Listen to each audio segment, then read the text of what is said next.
Video 4. Master the distractors, traps to avoid Area 0 both sub-competencies. Review the learning objectives for this video.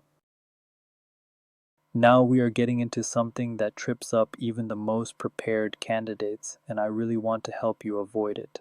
The most sophisticated distractor on the Certified Health Education Specialist, or CHES, and Master Certified Health Education Specialist, or MCHES, exam is what I call the right answer, wrong time trap.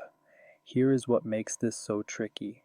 In this pattern, all 4 answer choices describe real, legitimate health education activities. None of them are made up or obviously absurd. The trick is that only one of them is appropriate for the specific point in the process described in the scenario. Let me give you an example so you can see this in action. Imagine a scenario where a health education specialist is in the early stages of planning a community health program, and the question asks, what should be done next? One answer choice might say, conduct a summative evaluation of program outcomes. That is absolutely a real and important health education task, but it belongs at the end of a program, not at the beginning. Another choice might say develop educational materials for the target population. Again, this is a valid activity, but it comes after needs have been assessed and objectives have been written. The correct answer in this situation would be something related to early stage planning, such as reviewing existing data to identify community health priorities. So here is the strategy I want you to use every single time. Mentally place yourself on the timeline of the health education process. Ask yourself where the scenario puts you right now. Are you in the assessment phase, the planning phase, the implementation phase, or the evaluation phase? Once you know where you are, eliminate any answer that belongs to a different phase, no matter how correct it sounds in isolation. This single technique can rescue you from dozens of tricky questions on exam day. It is going to make a real difference for you.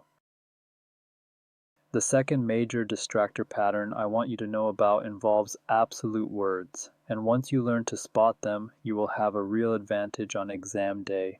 These are words like always, never, all, none, only, and every. In the field of health education, very few things are universally true in every situation without exception. Programs must be tailored to populations. Strategies must be adapted to context. Resources vary, so when you see an answer choice that uses an absolute word, treat it as a red flag. It is not automatically wrong, but it deserves extra scrutiny from you. More often than not, the correct answer on the exam uses qualified language such as usually, often, in most cases, generally, or primarily. These hedging words reflect the reality that health education is a field of professional judgment, not rigid rules. Let me show you what this looks like in practice. Consider 2 answer choices. Option A says a health education specialist should always use a pre-test, post-test design for program evaluation. Option B says a health education specialist should select an evaluation design based on the program objectives and available resources. Option B is almost certainly correct because it acknowledges context and professional judgment, while option A makes a sweeping claim that ignores situational factors. Now here is an important exception I do not want you to miss. When a question involves legal requirements or ethical mandates, absolute language may actually be correct. For instance, a statement like informed consent must always be obtained before conducting research with human participants is a legitimate use of the word always because it reflects an ethical and legal requirement that has no exceptions. So the skill you are building here is learning to distinguish between absolutes that reflect universal mandates and absolutes that oversimplify complex professional practice. This distinction will help you avoid being tricked by answer choices that sound confident but are actually too rigid to be correct. You are really sharpening your test-taking skills here. Alright, now let us put everything together into a systematic elimination strategy that you can use on every single question. This is where all the skills from this video and the previous one come together into a repeatable process. And I think you are really going to like how structured this feels. Step 1 is to read all 4 answer options completely before you start eliminating anything. Many candidates read option A, think it sounds good, and select it without ever reading option C or D. The problem is that option D might be a better answer. You cannot evaluate best if you have not seen all the choices. Step 2 is to look for unjustified absolute words. If an option says the specialist should always or should never do something, and the context does not involve a legal or ethical mandate, that option is probably a distractor. Cross it out. Step 3 is to eliminate options that belong to the wrong phase of the health education process. Use the timeline check we discussed earlier. If the scenario places you in planning, cross out anything related to evaluation or implementation. Step 4 is where you return to the trigger word in the question.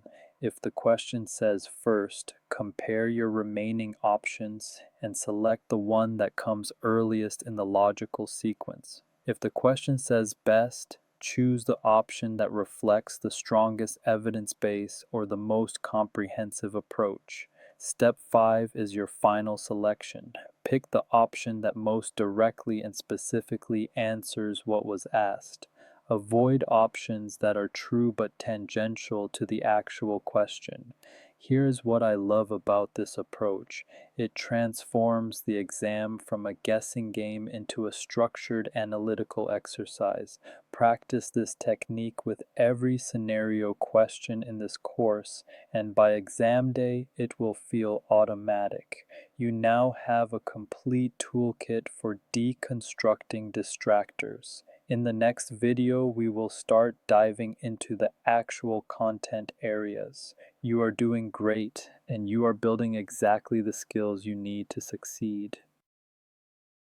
Read the scenario stem aloud. Give students 30 seconds to consider options before advancing. The correct answer is B. The trigger word is first, which requires identifying the earliest step in the logical sequence. Needs assessment must come before developing objectives because objectives should be informed by assessed needs. The correct answer is B because the inner scenario's needs assessment option follows the proper planning sequence. Answer choice A is incorrect because it prioritizes sounding proactive over logical sequencing. Answer choice C relies on a test-taking myth. Answer choice D incorrectly dismisses the importance of needs assessment data. Summarize the key takeaways.